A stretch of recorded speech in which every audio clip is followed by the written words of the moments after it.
खबर में खुश आमदीद। मैं हूं आपका होस्ट सईद काजी, मेरे साथ हैं मेरे को होस्ट मियां शाहिद साहब। कुछ खबरें फिर मेहमानों की तरफ भी बढ़ेंगे। 27वीं तरमीम की अभी स्याही खुश्क नहीं हुई, 26वीं तरमीम की, तो 27वीं तरमीम की बात हो रही है। ढेर लग जाएगा क्या इन तरमीम जो भी तरमीमात हैं, मगर इससे क्या हम हासिल करना चाहते हैं? हर बार नतीजा क्यों उलट निकल रहा है? जब से अता उमर बंदयाल साहब का जो right to form the bench उसको यूजब करना कह लें या उसको किसी और को वो अख्तियार देने की बात कर लें, तो वो क्या हुआ, फिर एक लानी पड़ी थी, अब फिर एक और तरमीम लानी पड़ेगी। तो ये क्या एक एंडलेस सिलसिला है, इस पर बात करेंगे।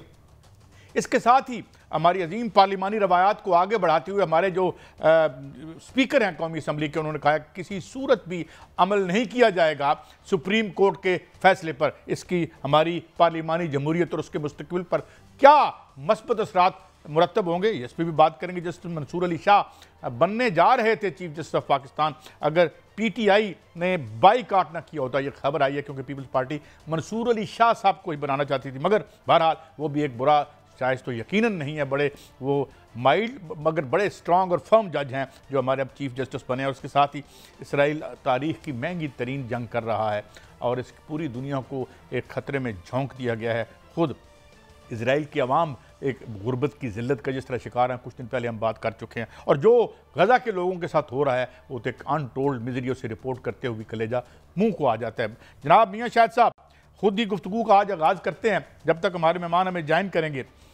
ये 27वीं तरमीम भी आ रही है और 26वीं तरमीम के जवाब यानी कि नतीजे के तौर पर अब जस्टिस मुनीर अख्तर साहब और मंसूर अली शाह साहब दोनों ही उस प्रैक्टिस एंड प्रोसीजर जो है कानून उसके तहत वो करेंगे।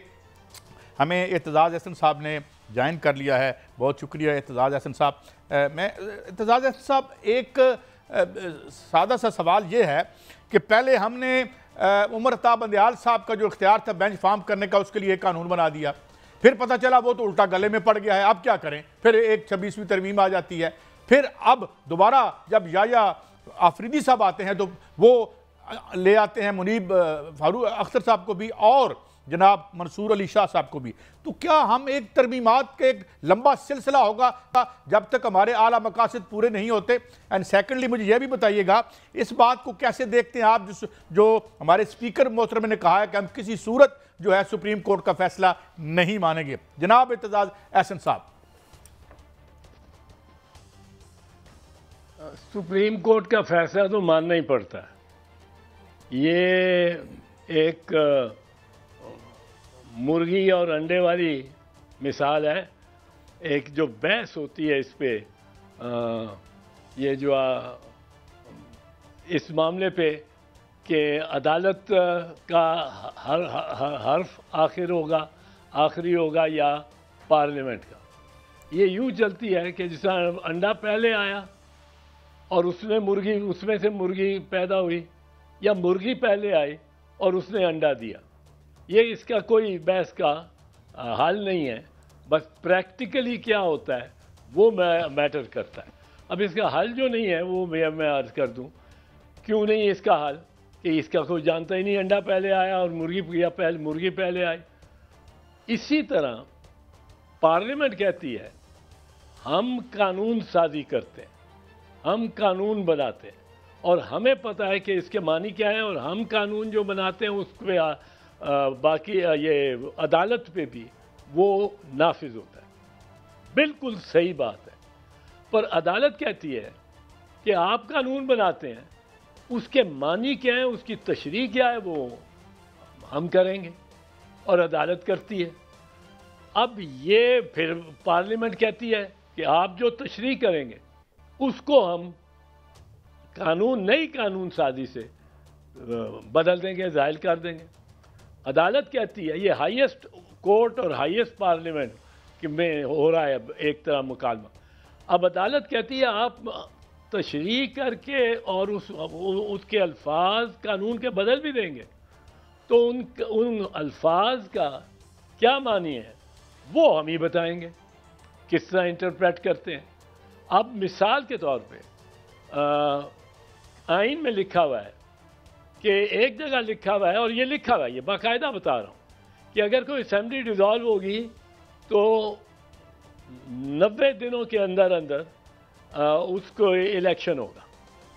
अब एक जगह ये कहती है, एक जगह कहती है, आइन कहता है कि व्हेन द प्रेसिडेंट या governor dissolves the assembly, he shall fix a date not later than 90 days for holding the election.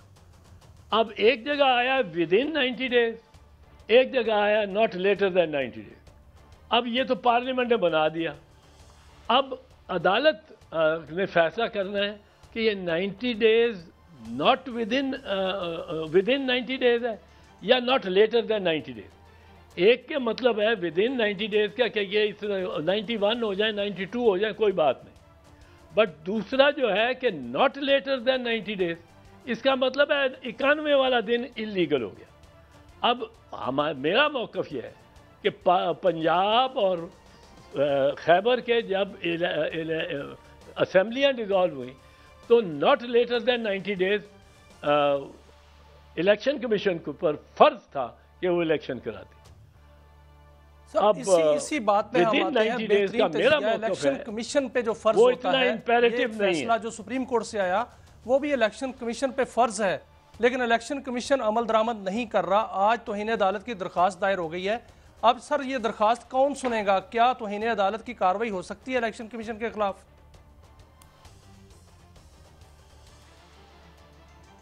ये आवाज आपकी तरह नहीं आई मुझे ठीक से। जी मैं मध्यम है बहुत। जी मैं इस सवाल को दोहरा देता हूँ। साहब मेरा सवाल ये था कि इलेक्शन कमीशन ही तो अमल दरामद नहीं कर रहा। फैसला तो आ गया मखसूस नशिस्तों का, पार्लियामान ने निज़ाम एक कानून बना दिया और जो सुप्रीम कोर्ट है उन्होंने तशरीह कर दी, लेकिन इलेक्शन कमीशन नहीं मान रहा। अब आज इलेक्शन कमीशन के खिलाफ जो है वो तौहीन अदालत की दरख्वास्त आ चुकी है। क्या इलेक्शन कमीशन के खिलाफ एक तो गाइड कीजिएगा सर कि कौन इसके खिलाफ समाअत करेगा हवाले से, और क्या उन इलेक्शन कमीशन के खिलाफ तौहीन अदालत की कार्रवाई हो सकती है? जी बिल्कुल हो सकती है और होगी, और इनको सजा होगी। ये तो इलेक्शन कमिश्नर और इलेक्शन कमिश्नर्स जो हैं इन्होंने तो हद ही कर दी है, इंतहा कर दी, और सुप्रीम कोर्ट के फैसलों की अदम पैरवी उसकी, और उस पर ये इन्होंने सुप्रीम कोर्ट ने 14 मई 2003 ये 2004 ये फिक्स की थी कि इस दिन इलेक्शन हो, इन्होंने नहीं कराए इलेक्शन कमिश्नर ने। अब election commissioner becomes the chief executive, and जब इलेक्शन का होती है और कैबिनेट फारिग हो जाती है तो एक तो केयर टेकर्स आते हैं। केयर टेकर्स के बारे में सुप्रीम कोर्ट की जजमेंट है ख्वाजा आसिफ की इस्तदा पे की नालिश पे, वो ये है कि ये जो इलेक्शंस हैं इनमें जो केयर टेकर्स हैं, केयर टेकर्स के पास कोई इख्तियार नहीं, केयर टेकर्स चीफ मिनिस्टर के पास भी कोई इख्तियार नहीं। और ये इस तरह है जिस तरह एक वॉलपेपर हो और उसमें बड़े खूबसूरत फूल लगे हों, और मैं कहूँ ये जो फूल है ये चीफ मिनिस्टर है, ये इसके बाएं हाथ जो नीचे फूल है वो है फाइनेंस मिनिस्टर, दाएं हाथ वाला होम मिनिस्टर है, लॉ मिनिस्टर है। ये एक बात, इनका कोई काम नहीं सिवाय नुमाइश का, इनके पास कोई इख्तियार। लेकिन सर ये सुप्रीम कोर्ट तो ये कहती है कि ये आईनी जो मामलात हैं वो आईनी बेंच में जाएंगे, तो जो हुक्म अदूली हुई है सुप्रीम कोर्ट के फैसले की वो तो आईनी बेंच में जाएगा। और आईनी माहिरीन से मेरी बात हुई, उन्होंने कहा कि जो बेंच बनेगा उसमें ज़्यादा जो रेशो होगी वो तो हुकूमत की होगी। तो क्या ऐसे बेंच में जो आईनी बेंच बनेगा आपको इंसाफ होता हुआ या उनके खिलाफ कार्रवाई होती हुई नजर आ रही है? नहीं, ये तो एक मामला है जिस पे अभी कुछ दरखास्तें आई हैं उस ऑर्डिनेंस के तहत के खिलाफ, जिस ऑर्डिनेंस के तहत ये 2/3 अक्सरियत मिली थी हुकूमत को। तो ये एक और बहस चलेगी कि जी क्या वो ऑर्डिनेंस जो ऑर्डिनेंस खिलाफ था फुल कोर्ट के एक मेजॉरिटी जजमेंट का, 8 जजों का, उसकी क्या हैसियत है? ये ना टाइम जोन में पीछे जाना पड़ेगा, फिर हमें क्लैरिफिकेशन होगी और इम्कान है कि ये कहे अदालत भी कि जो पार्लियामेंट का जो लॉ है वो ऑर्डिनेंस से पहले आए या बाद में आए, उसको मानना ज़रूरी है और उस पर पार्लियामेंट के जो अल्फाज हैं उनको उन पर अमल दरामद करना ज़रूरी है। लिहाजा पार्लियामेंट ने अगर बाद में ये कह दिया है कि ये जो इसमें ये जो माने ऑर्डिनेंस ने दिए थे और जो तशरीह ऑर्डिनेंस से की थी और जो जिस पे अमल दरामद ज़रूरी था वो ऑर्डिनेंस पे होगा, वो अदालत के वो अदालत का ऑर्डर उस हद तक तब्दील हो गया। अब ये ऑर्डिनेंस जो है इस पर जवाब बहस होगी कि ऑर्डिनेंस एक लेजिस्लेटिव पार्लियामेंट का कानून नहीं है, ये एग्जेक्टिव का बनाया हुआ कानून है और पार्लियामेंट जो है वो इस हद तक अगर पार्लियामेंट का होता, एक्ट ऑफ पार्लियामेंट होता तो ज़रूर सबकत लेके जाता ऑर्डिनेंस पे और सुप्रीम कोर्ट के अच्छा इत्तज़ार साहब, मैं दो चीज़ें और पूछना चाहता हूँ, माफ़ी चाहता हूँ, इंटरजेक्ट कर रहा हूँ। एक तो आर्टिकल 26 चैलेंज हो गई है सूबाई कोर्ट्स में भी, जो हाई कोर्ट्स हैं, और इधर भी, क्या इनको वो यानी सेट असाइड कर सकती है? एंड सेकंडली जो वो भी एक आईनी ओहदा है यार सादिक साहब का, हालांकि वो बड़ा ग्लेयरिंगली अदालत के सामने खड़े हो गए हैं अपने बयान में, क्या उनके खिलाफ भी कार्रवाई हो सकती है या वो उनको इम्प्यूनिटी है या इम्यूनिटी है? ये तो वो ख्वाजा आसिफ साहब, शहबाज शरीफ साहब, मरियम बीबी, ये तो अदलियात के सामने बिल्कुल बड़े मुसल्ला होके खड़े हुए हैं और इन पे तो मैं समझता था कि मैंने अदालत को मैं ये बहस भी की थी कि इनको ज़रा तलब करें, ये बयान जो दे रहे हैं ख्वाजा आसिफ खास का मिसाल और वज़ीर आज़म, इन्होंने तो अदालत को कुछ छोड़ा ही नहीं। इनको अगर आप तलब करके और इनको कहेंगे आपने बयान दिया, वो कहेंगे कि दिया, वो तो उन्होंने बाकायदा मीडिया में और बड़ी ज़ोरदार अंदाज में, और अदालत कौन होती है कि ये 18 लोग कौन होते हैं, ये अब उनको बुला के आप कहेंगे आपने बयान दिया, वो कहेंगे, कहना पड़ेगा उनको कि दिया, वो कहें जी आप फिर इस पर हमें ये शो का नोटिस आपको कर रहे हैं इसका तौहीन अदालत का, और आप इसका जवाब दें। जवाब देंगे यही कि ये हमारी अल्फाज हैं, उस पे उनको कंटेम्प्ट अगर हो जाए, अगर उनको कंटेम्प्ट की सज़ा हो जाए तो उस सज़ा की वजह से कंटेम्प्ट की, चाहे भले सज़ा till the rising of the court हो, जिस तरह के यूसुफ रज़ा गिलानी को उन्होंने दी थी, till the rising of the court. अब ये क्या है, till the rising of the court उनको सज़ा करें और भेज दें अदालत से बाहर, वो डिसक्वालीफाई हो जाएंगे to be members. Prime minister Yousuf Raza Gilani, ऐसे सजा हो सकती है क्योंकि वो भी तो अदालत के सामने खड़े हैं। अदालत के सामने खड़े हैं तो हो सकती है। अब इसमें पार्लियामेंट भी आ सकती है, वैसे पार्लियामेंट आ जाएगी और कहेगी कि जी ये सज़ा जजेस को करो। ये एक बिल्कुल अनार्की की तरफ जाने की बातें करते हैं जब स्पीकर साहब इस पे आ जाते हैं, क्योंकि अदालत की सर कल एक बड़ी एक्टिविटी होने जा रही है जुडिशल सिस्टम में। कल सुप्रीम कोर्ट बार के इलेक्शन है, आप क्या समझते हैं कि किसका पलड़ा बारी होगा? और अगर हामिद खान ग्रुप जीत जाता है तो वो असरअंदाज हो सकता है हुकूमत और अदलिया के हवाले से जो मामला चल रहे हैं? अदालत और अदलिया के मामले में एक इसका क्लाउड तो है, एक क्लाउड तो है, उससे अदालत को बड़ी तकवीयत मिलेगी अदालत को तकरीयत मिलेगी। लेकिन अब ये इतनी बढ़ जाए बात कि जितनी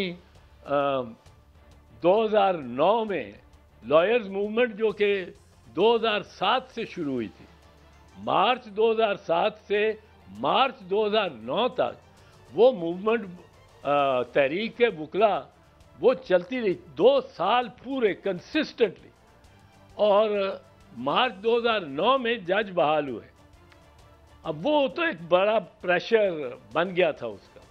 इसमें वकला को प्रेशर बनाने के लिए, बढ़ाने के लिए कुछ वक्त लगेगा, और ये दरी असना मैं समझता हूँ कि पार्लियामेंट कुछ कवानीन बनाएगी, और उन कवानीन में अदलिया के जो हैं इख्तियारात, उनको ज़ईफ़ करने की कोशिश करेगी। ये नज़र आ रहा है।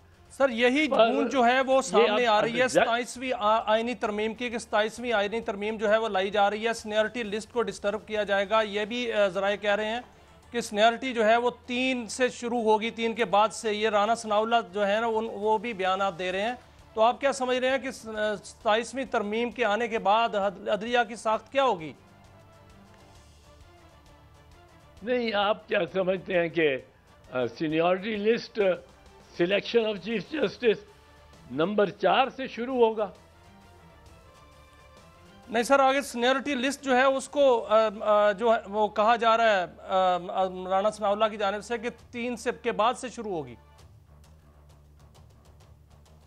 3 नंबर 1, 2, 3 के बाद नंबर 4 जो है वो नंबर 1 समझा जाएगा। जी जी, मैं समझा नहीं हूँ आपकी बात, या राना की बात। सर 27वीं आईनी तरमीम जो लाई जा रही है, इसमें सीनियरिटी लिस्ट जो है वो तब्दील करने का खदशा है। किस तरह उसमें आईनी अदालत की तरफ तो मामला जा सकता है सर। आईनी अदालत की तरफ मामला जा सकता है। वो तो आईनी अदालत तो बनाई हो, चेंज फिर वो कानून के जरिए नहीं करेंगे, आईनी अदालत के फैसले के जरिए करेंगे। अच्छा इत्तेजाज साहब, एक और हवाले से आपको एक चीज अर्ज करूं। जी जी प्लीज गो अहेड। जी जी प्लीज। मैं ये समझता हूं कि एक बड़ा फर्क आ गया है पिछले गुज़श्ता 2 दिनों में। गुज़श्ता 2 दिनों में बैलेंस जो है फिर अदलिया की तरफ एक पुरज़म अदलिया की तरफ चला गया, क्योंकि ये जो चीफ जस्टिस आए हैं अब, काजी फ़ाइज़ ईसा साहब, ये इंतहाई आज़ादाना शख्सियत है। ये इन्होंने 3 साल 4 साल अपने वो छोड़ दिए हैं चीफ जस्टिस के ओहदे पे आने के लिए, और 4 साल इन्होंने पहले रिटायर हो जाना है 65 साल की उम्र पे से पहुंचने से। And he is a very learned, और वो एक यूनाइटिंग फोर्स है जुडिशरी में। उसने आते ही जिन 2 अपने से सीनियर जजेस की कुछ तज़हीक हुई भी थी कि उनको इसमें किसी गवर्नमेंट ने नहीं लिया था एज चीफ जस्टिस और सुपरसीड किया हुआ था, अब या ये जख्म भरेगा। He is a very intelligent, very capable जज, एंड ही रियलाइजेज कि जुडिशरी को यकजा करने के साथ ही जुडिशरी का सर्वाइवल है। और जब एक पार्लियामेंट इतनी पुरज़म हो जाए जितनी के स्पीकर कह रहे हैं, ये स्पीकर साहब, मुझे तो इन पे हैरत होती है। ये अपनी सारी ताकत डेमोन्स्ट्रेट करना चाहते हैं अदलिया को किसी तरह पसपा करके, और खुद जो ये पसपा हुए हैं, जब पार्लियामेंट, ये कहते हैं सुप्रेमेसी ऑफ पार्लियामेंट चाहिए। भाई सुप्रेमेसी ऑफ पार्लियामेंट आपको चाहिए अयाज सादिक साहब, तो उनको तो पहले उनका मुहासबा तो करें, उनको गिरफ्तार तो कराएं जिन्होंने आपकी पार्लियामेंट के अंदर घुस के नकाब साहब ग्रेट प्लेजर। आपने जो ये अहम बात की वो ये कि अदलिया जो है, नाज़रीन अभी एतजाज़ हसन साहब एक तवील तजर्बा रखते हैं पार्लिमानी सियासत का भी और कानून का भी, कि ये टिल्ट जो है वो इस दफ़ा अदलिया की तरफ गया है, और जो या अफरीदी साहब हैं वो यकीनन जो है अदलिया की जो कानूनी साख है और जो कानूनी हैसियत है उसको वो एक मेयार के मुताबिक आगे बढ़ाएंगे। एक ब्रेक के बाद हाज़िर होते हैं और बहुत सी खबरें और बहुत से मेहमान भी हमारे साथ होंगे, गुफ्तगू करेंगे। हमारे साथ रहिए।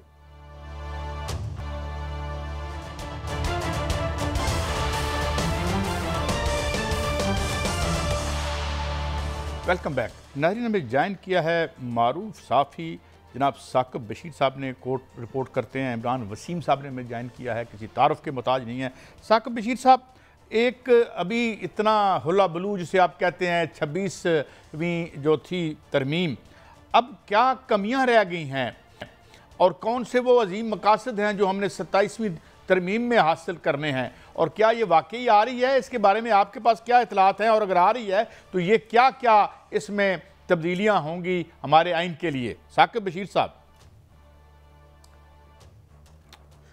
एक तो जो बिलावल भुट्टो जरदारी हैं वो मिले थे शहबाज शरीफ साहब से इतवार वाले दिन, उसमें ये खबरें आई थी कि 27वीं की कोई तैयारी हो रही है, लेकिन एक चीज़ बड़ी क्लियर है, कुछ ऐसे कन्फ्यूजन रह गए हैं जिनको क्लियर करने के लिए हुकूमत को 27वीं आइनी तरमीम लानी पड़ेगी। अब जो उसमें कोई नई तरमीम है उनके हवाले से अभी कुछ कहना जो है वो कबल अज़ वक्त है। ये एक बात कि मिलिट्री कोर्ट्स के हवाले से बात हुई थी कि मिलिट्री कोर्ट्स की जो है वो कंसिडर कर सकते हैं मुमकिन तौर पर, लेकिन उसमें जो मौलाना है पहले ही मुखालफत कर चुके हैं, और अब 27वीं आइनी तरमीम में मेरे ख्याल में मौलाना को राज़ी करना आसान नहीं होगा। ये एक जो है वो चीज़ है। इसमें जो 26वीं आइनी तरमीम है इसमें सुप्रीम जुडिशल काउंसिल जो ये जुडिशल कमीशन ऑफ पाकिस्तान है जिसने जजेस की तैनाती, आइनी कमीशन जो वहाँ पे बनने आइनी बेंचेस उनकी जो है वो होना है, उनकी नामजदगी होनी है कि कौन होगा आइनी बेंचेस में सुप्रीम कोर्ट में। तो उनके हवाले से एक कन्फ्यूजन थी जो वजारत कानून ने 2 रोज़ कबल उसकी वजाहत तो जारी की, लेकिन वो क्या वजारत कानून अपनी तरफ से वजाहत कर सकता है कि जो चीज़ उसमें लिखी हुई नहीं है कि जुडिशल कमीशन में 13 मेंबरान हैं तो तीसरा जो मेंबर है वो सीनियर मोस्ट जो जज होगा कॉन्स्टिट्यूशनल बेंचेस का, उसका मेंबर होना है। अब उसमें ये लिखना ज़रूरी था कि पहला इजलास उसके बगैर होगा, क्योंकि जब तक कि कॉन्स्टिट्यूशनल बेंचेस जो है वो उसमें नामजदगी नहीं होगी तो उसका हेड जो है वो या सीनियर कैसे जो है वो उसका मेंबर बन सकता है, तो ये लिखा नहीं गया। अब वजारत कानून ये तो कह रही है लेकिन नहीं बैठेंगे और कर लेंगे, लेकिन जो जुडिशल कमीशन की तश्कील है वो 13 मेंबरान है, वो तश्कील ही पूरी नहीं तो फिर वो कैसे इजलास होगा? इजलास तो ये जिस तरह वजारत कानून कह रही है कर लेंगे, लेकिन ये एक कन्फ्यूजन रह गई है। और इसके अलावा जो हुकूमत है, मेरा सवाल जो है वो इमरान साहब से है। इमरान साहब ये फरमाइएगा, आज एक बड़ा फुल कोर्ट इजलास हुआ है जिसका इलामिया मैंने भी पढ़ा, आपने रिपोर्ट किया, आप सारा दिन वहाँ भी रहे। 2 जजेस उसमें इडहाक जजेस जो थे वो नहीं थे, जो कि काजी फाइज़ा साहब ने उनको बाकायदा तौर पे जो है अपॉइंट किया था, वो उस इजलास में नहीं थे।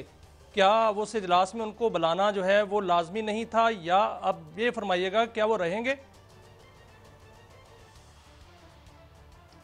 देखें मियां शाह साहब, जो आपने सवाल पूछा है मैं उसको समझ पाया हूँ। आवाज़ आपकी जो सवाल था वो कट रहा था, लेकिन ख़बर यह है कि दोनों जो इडहाक जजेस हैं, जस्टिस तारिक मसूद साहब हों या जस्टिस मज़हर आलम मियां खेल साहब हों, उन्हें आज फुल कोर्ट के इजलास में नहीं बिठाया गया है। लेकिन इसमें एक तो ये खबर भी होगी कि उनको फुल कोर्ट के इजलास में नहीं बिठाया गया, लेकिन इससे हटके जो खबर है कि जब ये फुल कोर्ट का इजलास बुलाया गया था तो फुल कोर्ट के इजलास का जो एजेंडा था वो इन दोनों जजेस को भिजवाया गया था। दोनों जज साहबान को इंटीमेट किया गया था, इन्फॉर्म किया गया था कि आज फुल कोर्ट का इजलास होना है, और जाहिर सी बात है कि जब आपको एजेंडा भिजवाया गया है तो आपने उस इजलास में शिरकत भी करना थी। और इजलास से पहले जो एक वेटिंग रूम होता है जहां पे जज साहबान बैठते हैं, वहां पर ये दोनों एडहॉक जजेस भी मौजूद थे, लेकिन जब फुल कोर्ट का इजलास हुआ उस इजलास में फिर इन दोनों जजेस को जो है वो शामिल नहीं किया गया है। यानी दोनों एडहॉक जजेस फुल कोर्ट इजलास में शिरकत के लिए गए तो थे, लेकिन इजलास में शरीक नहीं हो पाए हैं। अच्छा, क्या तो इमरान साहब, क्या कोई दिल बर्दाश्ता होकर कोई इस्तीफा भी आ सकता है फिर?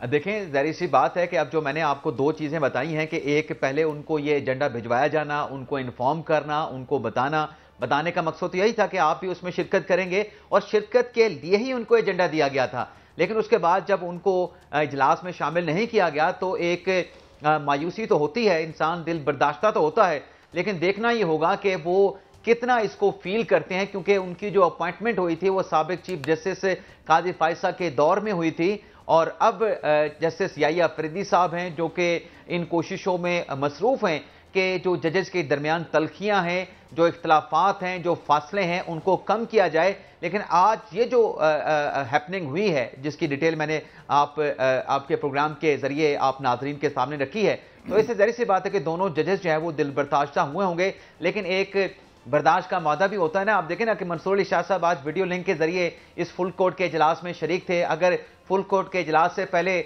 हम देखें उनका जो स्टांस था कि जब तक जो प्रेसिडेंशियल ऑर्डिनेंस आया है उसका अदालती साइड पे जुडिशियल रिव्यू नहीं होता या फिर इंतजामी साइड पे उसका जुडिशियल रिव्यू नहीं होता, तब तक उन्होंने प्रैक्टिस एंड प्रोसीजर कमेटी के इजलास में बैठने से, कमेटी में शिरकत करने से इनकार कर दिया था। साकिब बशीर साहब, ये क्या कोई मैसेज है, ये इसको आप कैसे इंटरप्रेट करते हैं? मेरे सवाल का पहला ऐसा ये है। और सेकेंडली, हमारा ख्याल था 26 तरमीम आ गई, 26वीं तरमीम, कुछ मसाइल हल हो जाएंगे। उधर जो है वो स्पीकर कह रहे हैं जी हम नहीं मानते, हमें तो ये सीटें चाहिए। तो क्या ये सिस्टम डिसफंक्शनल हो रहा है और टकराव की तरफ जा रहा है? और ख़ास तौर पर ये जो आज दो जज साहिबान, मुअज़्ज़ज़ जज साहिबान को शामिल नहीं किया गया, तो क्या both the institutions are at daggers drawn? Saqib Bashir साहब। जी बिल्कुल, आपने बिल्कुल ठीक कहा कि अगर जो स्पीकर कौमी असम्बली हैं वो ये कहते हैं कि मैं नहीं मानूंगा, मेरा ख्याल में फिर एक डेडलॉक आएगा और सुप्रीम कोर्ट के जब साबिक चीफ जस्टिस काजी फायसा थे तो हुकूमत को सहूलतकारी मिल रही थी, वो अब जो है वो शायद नहीं मिलेगी। उस तरह का प्यार मोहब्बत भी शायद नहीं मिलेगा, क्योंकि उन्होंने पहली तकरीर में ही बड़े वाजे किया कि अब जो है वो इदारों का जो एक रेड लाइन है, जो इख्तियारात की तकसीम है, उस पर जो है वो अमल होगा और वो प्रिवेल करेंगी। ये एक बड़ा क्लियर जो है वो मैसेज था और मैसेज है। और सबसे पहला बड़ा चैलेंज उनके पास है ये कि सुप्रीम कोर्ट के फैसले पर कैसे अमल होना है। अगर सुप्रीम कोर्ट के फैसले पर अमल नहीं होता या वो नहीं करवा सकते तो इसके बड़े नेगेटिव असरात पहले भी पड़े हैं और मज़ीद भी जो है वो पड़ेंगे। और जो हुकूमत है, मेरा ख्याल है खुश नहीं है इस मामले में कि जस्टिस मंसूर अली शाह और जस्टिस मनवीब अख्तर, उनको हमने सुपरसीड भी कर दिया। हालांकि सुपरसीड होना ये अदालती मामलात में, इसको डिफरेंट एंगल्स से आपको देखना होगा। ये कोई अफसर नहीं है कि जिसने मतलब उसकी जो मुलाजमत है वो बढ़ रही है, कम हो रही है या किसी के मातहत है। ये एक आइनी ओहदा है, आइन पे हलफ लिया हुआ है जजेस ने। यहाँ कोई तसव्वुर नहीं है कि आपने जी रिज़ाइन करके घर जो चले जाना है और सीनियरिटी हो जाएगी। सुप्रीम कोर्ट की वेबसाइट पे अभी जाएं तो सीनियरिटी लिस्ट आपके सामने आ जाएगी। तो जस्टिस मंसूर अली शाह आज वीडियो लिंक के ज़रिए जो है वो मौजूद थे। आज की जो जितनी आप फुल कोर्ट की वो जो प्रेस रिलीज़ आई है, जो एलामिया आया है, वो पढ़ें तो जस्टिस मंसूर अली शाह के ही 2023 की जो उन्होंने तजावीज़ दी थी, जो एक मैकेनिज्म बनाया था कि पेंडेंसी कैसे ख़त्म करनी है। लेकिन साकिब बशीर साहब, ये भी अगर दूसरी तनाज़ुर से देखा जाए तो फिर जो अभी इमरान साहब बात कर रहे थे कि जस्टिस मंसूर अली शाह और जस्टिस मुनीब ने तो फिर मान लिया ना कि जो ऑर्डिनेंस है वो पहले कहते थे कि ऑर्डिनेंस का मामला पहले हल करें, फिर हम उस कमेटी में आएंगे। वो कमेटी में भी आ गए, फिर वो जुडिशल फुल कोर्ट में भी आए, तो फिर 26वीं आईनी तरमीम भी मानी गई, ये सारा कुछ भी माना गया, तो फिर अच्छा हो गया। नहीं, वो जस्टिस मंसूर अली शाह साहब का जो ख़त है वो मेरे ख्याल में अगर दोबारा पढ़ा जाए, मेरे ख्याल है 23 सितंबर का वो ख़त था। उसमें ऑप्शन नंबर 4 जो था वो ये था कि पुरानी कमेटी बहाल की जाए। मतलब पहला ये था कि ऑर्डिनेंस को आप जो है वो ये देखें, फुल कोर्ट में लेकर जाएं, या आप ये करें या पुरानी कमेटी बहाल करें तो फिर मैं जो है वो इस कमेटी का हिस्सा बनूंगा। तो वो जो ऑप्शन नंबर 4 उसमें मौजूद था और उसी के तहत जो चीफ जस्टिस है याहिया अफरीदी, उन्होंने सबसे पहले फुल कोर्ट बुलाई है। अब फुल कोर्ट में इलामिया तो ये आया है, क्या बाकी मामला डिस्कस हुए हैं या नहीं हुए अभी तक उस हवाले से खबर नहीं आई, लेकिन उसी के साथ उन्होंने जो पुरानी कमेटी थी वो बहाल कर दी। अब हुकूमती साइड से भी इतराज़ नहीं हो सकता, उसकी वजह कि तीसरा जज अपनी मर्जी का उन्होंने लेना है, तो वो जस्टिस मुनीब अख्तर को भी ले सकते हैं और किसी और को भी ले सकते हैं। तो उन्होंने वो जस्टिस मुनीब अख्तर जो है उसको उनको शामिल कर लिया और उसमें शामिल करके उन्होंने कमेटी में आगे जो बढ़ाना शुरू कर दी। तो मेरा ये ख्याल इग्नोर कर दिया है इमरान साहब। क्या चीफ जस्टिस ने इग्नोर नहीं किया, उन्होंने नोटिफिकेशन में लिखा है ऑर्डिनेंस जो है वो फील्ड में कर दिया। नहीं, इग्नोर नहीं किया, फील्ड में मौजूद है ऑर्डिनेंस, जब तक कि उसको किसी जुडिशियल साइड पर नहीं देखा जाता। जी जी जी जी जी इमरान साहब। जी इमरान साहब, बात यह है कि अगर तो practice and procedure committee practice and procedure committee की रिकॉन्स्टिट्यूशन काजी फायसा करते हैं सदारती ऑर्डिनेंस के जरिए, उसके ऊपर तो एतराज उठता है कि ये काजी फायसा साहब ने जो है मुनीब अख्तर साहब को चेंज करके अमीनुद्दीन खान साहब को क्यों शामिल कर लिया। यानी वहां पे काजी फायसा को कोई अख्तियार नहीं है, वो चीफ जस्टिस पाकिस्तान हैं, लेकिन उनका सवाबदीदी अख्तियार भी अगर ऑर्डिनेंस के तहत मिला है तो वो उनको अख्तियार एक्सरसाइज नहीं करना चाहिए। यहां पे वही अख्तियार जो है हमारे मौजूदा चीफ जस्टिस याहिया फरीदी साहब ने इस्तेमाल किया है। सीनियर प्यूनी जज तो मंसूर अली शाह साहब हैं, उनको तो कमेटी में शामिल कर लिया। उनका एतराज भी था इस सदारती ऑर्डिनेंस के हवाले से कि इसको जुडिशियल साइड पे देखें, इंतजामी साइड पे देखें, फिर आप जो है कमेटी को रिकॉन्स्टिट्यूट करें, बाकी मामलात को देखें। लेकिन मंसूर अली शाह साहब ने भी बैठने से इनकार कर दिया। अब वो कमेटी में आ भी गए हैं। अब भी चीफ जस्टिस याहिया फरीदी ने वही सवाबदीदी अख्तियार उस ऑर्डिनेंस के तहत इस्तेमाल करके मुनीब अख्तर साहब को शामिल किया है। लेकिन सवाल यह है कि अगर काजी ये इख्तियार इस्तेमाल करे, जाने वाला चीफ जस्टिस है, तब तो गलत है, अगर आने वाला उसको इस्तेमाल करे तब वो ठीक है। अच्छा नहीं, ये अच्छा साकिब बशीर साहब, एक तो इस पर भी आप कमेंट कर दीजिएगा जो इमरान वसीम साहब ने कहा है। लेकिन एक बात ज़रा आप कर लेते हैं कि जो लेगेसी है काजी फायसा साहब की, चाहे वो हदैबिया पेपर्स मिल वाला केस हो, चाहे वो 15 लाख की जो आमदनी हमारे उस वक्त के और आज के भी ले रहे थे वजीर दिफा, किसी अननोन कंपनी से हमें नहीं बताया गया, हमें रोक दिया था काजी फायसा साहब ने कि हम उस पर कमेंट भी नहीं कर सकते। और फिर इसके अलावा एक और बात भी मैं आपसे पूछूंगा कि ये कहना जो कि एक तौहीन अदालत है कि फलां पार्टी के सरबराह उस दिन पाकिस्तान आएंगे जिस दिन फलां चीफ जस्टिस होंगे, तो देयर इज अ लॉट उस पर हम मेरे ख्याल में ज़्यादा खाक नहीं उड़ा सकते। तो ये बुनियादी तौर पर आप ये समझते हैं कि ये इसको अदालत को बनाने की नाकाम या कामयाब कोशिश की गई है, जो एग्जेक्टिव की या बड़े मालियाती धड़ों का आपस में इक़्तिदार तक पहुंचने का एक कशमकश है? साकिब बशीर साहब, एक तो वो जो आपने कहा कि वो जो बड़े लीडर हैं वो जब ये चीफ जस्टिस बन चुके होंगे फिर आएंगे। फिर एक आपको याद होगा मई में ये हुकूमत और पीटीआई के दरमियान सुप्रीम कोर्ट के कहने पर मुज़ाकरात हो रहे थे कि इलेक्शन जो है वो 90 रोज़ में होने चाहिए। तो उसमें मुझे पीटीआई के एक बड़े सरकर्दा रहनुमा जो उस में मौजूद थे, उनकी पीटीआई की तरफ से उन्होंने बताया था कि नून लीग की तरफ से एक शर्त यह भी थी कि आप 16 सितंबर के बाद की तारीख रखें। तो बुनियादी तौर पर 16 सितंबर से 25 अक्टूबर के दरमियान वो गारंटी थी, सिस्टम की जो है वो गारंटी थे, और वो एक तरफ को उन्होंने मुकम्मल सहूलतकारी दी और वो हमें नज़र भी आ रही थी, और दूसरी तरफ को बिल्कुल इग्नोर किया। और वो हमें 13 जनवरी का फ़ैसला जो है वो ऐसा फ़ैसला है जिसकी वो वजाहतें जो है वो देते रहेंगे। तो 13 जनवरी के फ़ैसले से लेकर अब जो ऑर्डिनेंस की बात हो रही है, उस ऑर्डिनेंस में एक वाज़े तौर पर एक तासुर नजर आ रहा था कि 20 सितंबर को हुकूमत ऑर्डिनेंस कमीशन सुप्रीम कोर्ट का फैसला नहीं मान रहा। आज इलेक्शन बात यह है, अदालत की दरखास्त जो है वो दायर हो गई है। आप क्या समझते हैं कि ये सुप्रीम कोर्ट इस हैयत में उन इलेक्शन कमीशन के खिलाफ कार्रवाई कर सकती है? और स्पीकर ने कौमी असम्बली ने भी कहा है कि हम नहीं मानते, वो फैसला जो है एक्ट का माना जाएगा। तो आप क्या समझते हैं कि कल को डेडलॉक पैदा होता है तो सुप्रीम कोर्ट और जो स्पीकर हैं वो आमने सामने होंगे? देखें मियां साहब, आपके सवाल एक है लेकिन मैं जवाब आपको दो दूंगा।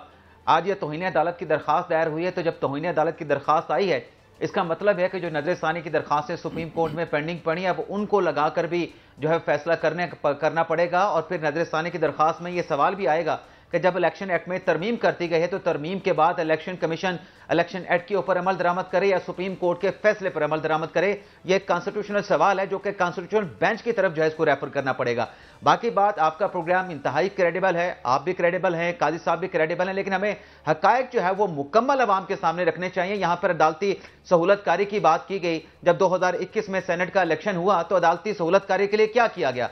क्या एक सदारती रेफरेंस सुप्रीम कोर्ट में फाइल नहीं किया गया था कि जो सेनेट के जो वोट डाले जाते हैं वो ओपन होना चाहिए, जबकि कॉन्स्टिट्यूशन में वाज़ेह तौर पे लिखा था कि सेनेट के इलेक्शन में डाला गया वोट जो है वो सीक्रेसी उसकी जो है आप रखेंगे, लेकिन वो रेफरेंस आ जाता है, फौरी तौर पे टेकअप हो जाता है। उसके बाद जब इमरान खान के खिलाफ अदम की तहरीक आती है तब अदालती सहूलतकारी के लिए सदर साहब का एक और रेफरेंस आता है आर्टिकल 63A के हवाले से कि जो वोटर का डाला गया वोट है वो उसको आप गिनती में काउंट करेंगे या काउंट नहीं करेंगे। और जब 63A के हवाले से वक्त की दीवार है, मगर मैं आपको एक बात कहूंगा, इस बात की बात से ताल्लुक नहीं है। हम 2 चोरियों, 2 डकैतियों या 2 ज्यादतियों में से किसी एक का साथ हमें नहीं देना होता। एक ब्रेक है, ब्रेक के बाद वापस आते हैं और देखते हैं कि इजराइल क्या कर रहा है और बर्बरियत की क्या दास्तान रकम कर रहा है, और दुनिया जो अपने आप को महज़ब कहती है वो किस तरह आंखें बंद कर रही है। एक ब्रेक।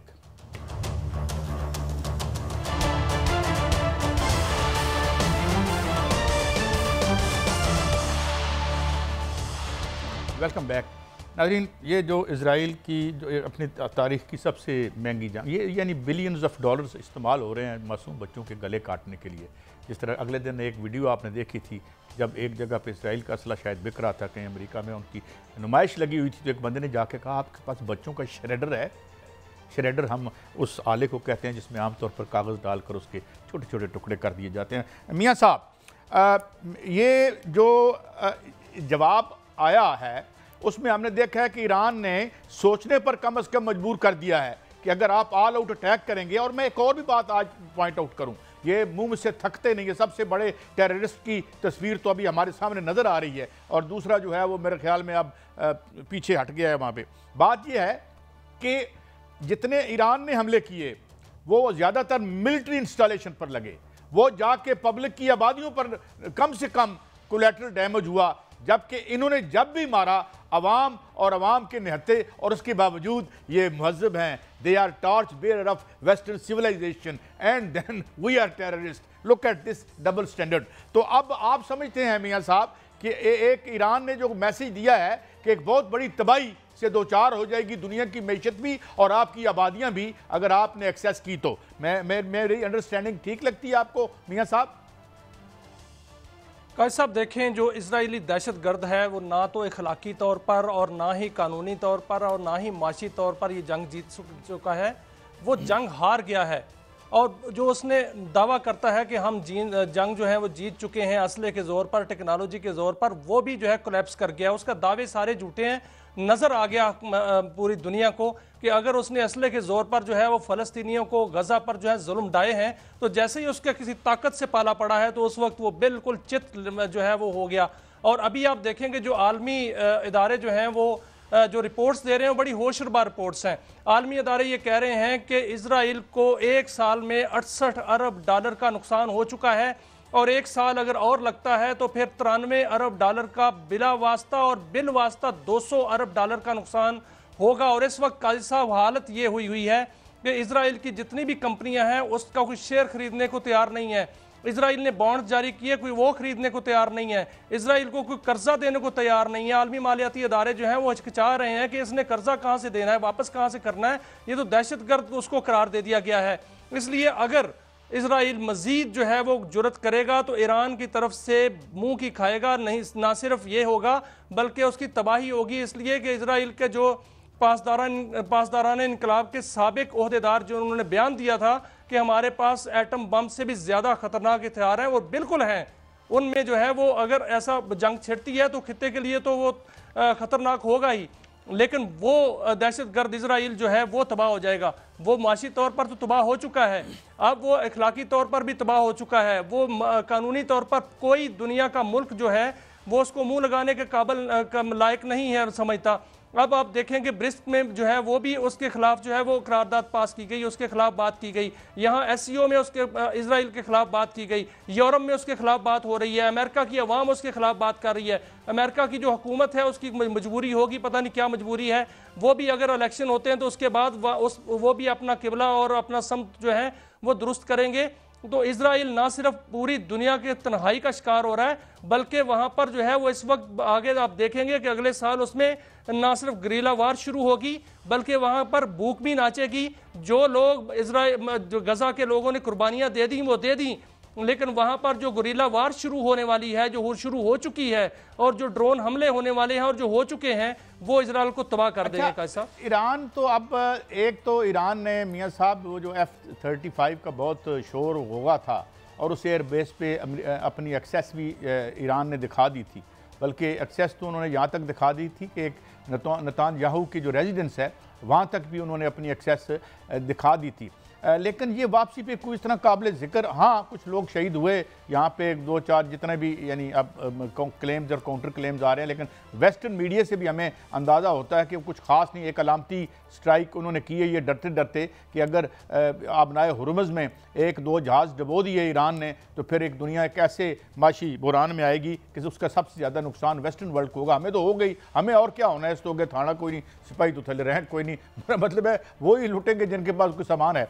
तो मियाँ साहब आप ये समझते हैं कि ये इसमें मेरे ख्याल में रशिया का भी बड़ा हाथ और उसकी टेक्नोलॉजी का भी बड़ा हाथ था, जो कि वो काबिल ज़िक्र यानी असर अंदाज नहीं हो सका अपने हमले में इजराइल। मियाँ साहब काज साहब, अभी ईरान जो है वो अपनी खातर, बल्कि इजराइल अपनी खातर जमा रखे, ईरान हमला करने वाला है, ईरान जवाब देने वाला है और बड़ा ही 4 गुना 5 गुना बहुत बड़ा जवाब जो है वो ईरान देगा।